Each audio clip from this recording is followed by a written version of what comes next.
Hi, this is Ron Moorfield welcoming you to another Enjoy a Better World video podcast in the Human Energy Field series.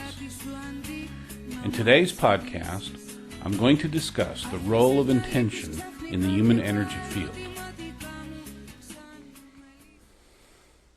In 1913, Charles F. Haanel first released the Master Key System. This 24-week course has been the foundation for many now famous courses and ideas, like Napoleon Hill's Think and Grow Rich and the popular movie The Secret. The Master Key System is considered to be the granddaddy of all self-help and self-improvement courses. And it introduced the now popular idea of the law of attraction. One of the basic ideas in the course concerns the nature of the mind and its relation to the universe. Haanel taught that the most important link to the universe was through the unconscious mind. Personally, I don't like the word unconscious because in our modern world it's taken a meaning that implies something less than the conscious, rational mind, and that's far from the case. So I prefer to use the term non-conscious mind, which includes both the unconscious and our higher spiritual facilities. And from previous podcasts, you know that both the unconscious and higher spiritual facilities are linked to the universe through the nadis, the chakras, and the energy bodies. Haanel also taught that the role of the conscious mind was to direct the non-conscious mind, and primarily that happens through the power of visualization. So, let's take a look at how that can work at a practical level. If you want to create a building, you don't just say, "I want a building," and the building suddenly magically manifests out of thin air. Well, unfortunately, that's now the common wisdom concerning the law of attraction. But really, it's wrong.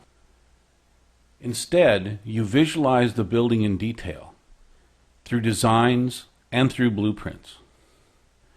And this visualization directs the non-conscious parts of the mind, which in turn interact with the universe to create or attract the conditions and the resources that actually physically manifest the building.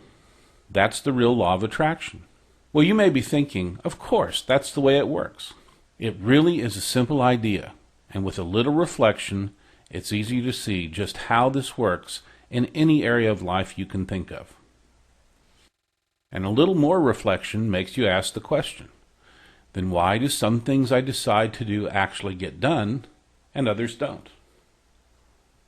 And the answer is that the thing that really empowers your non-conscious mind is the strength of your motivation as determined by the power of your emotion. Let's see what that means in terms of our model of the human energy field. Your ideas first take shape in the mental energy body. Visualization makes the information denser and it manifests in the emotional body. Then the power of the emotions makes the information still denser and manifest in the physical energy body. And that in turn manifests the information in the physical body and the actual physical world. There are two keys to really making this whole energetic system work. First, you've got to be able to really visualize the outcome that you want to achieve. Another way to say that is that you must be able to properly set your intention. Your intention must be crystal clear and not namby-pamby. I've used the metaphor of a television signal in describing the energetic information. Well, think of your intention and visualization as the things that allow you to tune in to the right energetic information channel. And the second key is properly directed emotion. You've got to be able to mobilize the emotions that lead you to success and not to defeat. And now I want to give you a practical tip for how to make your intention and emotion work for you. Just like you routinely exercise a muscle in a particular way to make it strong, you need to routinely exercise both your intention and emotion to make them successful. The Japanese tea ceremony is an age-old ceremony of great precision. Everyone participating in the ceremony, including the guests, knows precisely what to do and the exact moment in which to do it. Every gesture, every turn of the hand is done with incredible focus and precision. It's an incredible thing to participate in. The tea ceremony is the perfect model for setting intention and being aware of your actions. In other words, it's the perfect model for properly setting intention in the conscious mind. Be mindful of what you're doing with your mind. So to set intention, say something like, I am now setting my intention to balance my energy field. Or, I am now setting my intention to test my resonance with this vitamin. Have you ever noticed how professional football players do a dance when they enter the end zone or make the sign of the cross? Well, that actually helps them anchor the positive emotions associated with success.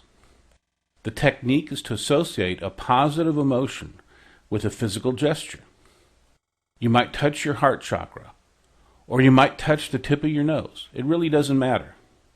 This becomes a key for replaying the positive emotion whenever you need to activate it. Just repeat the physical action.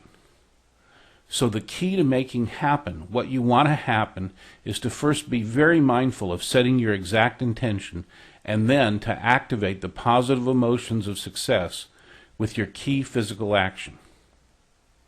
When you think about it, that's really the purpose of most rituals.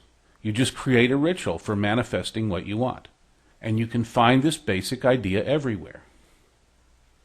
For example, Harv Eker teaches this in his peak potential training when you say, thank you, I'm a money magnet. And you do that whenever you find some cash unexpectedly. That's a small ritual to both save the power of the emotion of finding the money and to set the intention in the mind to find more. Does that give you the picture? And that brings us back to the human energy field.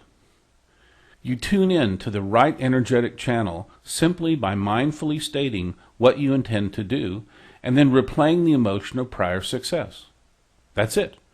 It's really that simple to get the power of the universe working on your team. That's all for now. This is Ron Moorfield wishing you all the best.